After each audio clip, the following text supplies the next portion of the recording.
Love you. ఈ ప్రేమల్ని నేను నమ్మను. ఈ జనరేషన్ ప్రేమల్ని అస్సలు నమ్మను. నేనేదైనా యాక్సెప్ట్ చేయాలంటే మినిమం ఉండాలి. మనకేదైనా కావాలనిపించినప్పుడు కొనేయడమే. అది ప్రేమ అయినా పగైనా కొనే.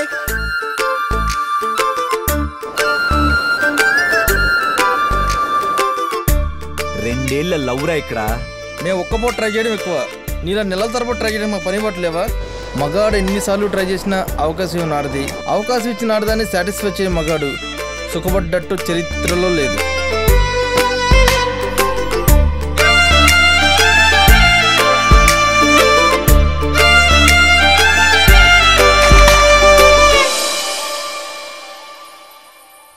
నాకు ఆల్రెడీ ఎంగేజ్మెంట్ అయిపోయింది.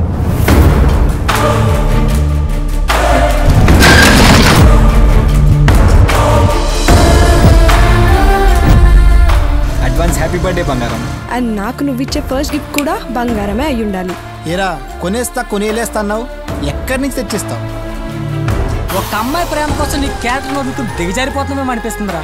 ఈ రోజుల్లో క్యారెక్టర్ ఉన్న అమ్మాయి దొరికినప్పుడు మన క్యారెక్టర్ని తగ్గించుకోవడంలో తప్పులేదురా.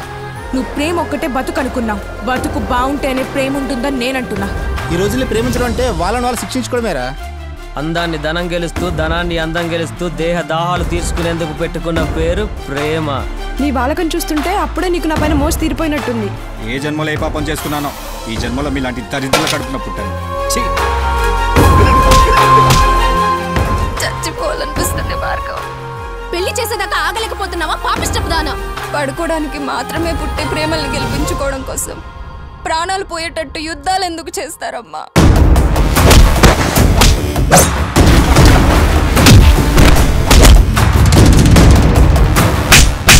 ఇక్కడ తప్పు చేసిన వాళ్ళు ఎవరికైనా ఒక్కటే తీర్పు.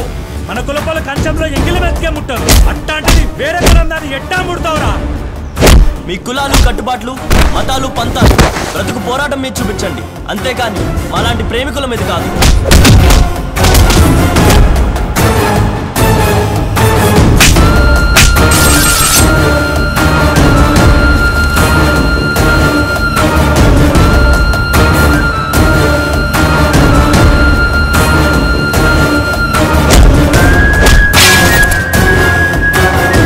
బతుకున్నాక నట్టింట్లో కూర్చోబెట్టి కంచంలో అన్నం పెడతారు. చచ్చాక వాకిట్లో కుండ బింకెట్టి మొదటి ముద్ద అంటూ 4 మెతులు పడేస్తారు. అట్టండి బతుకులు మనయి.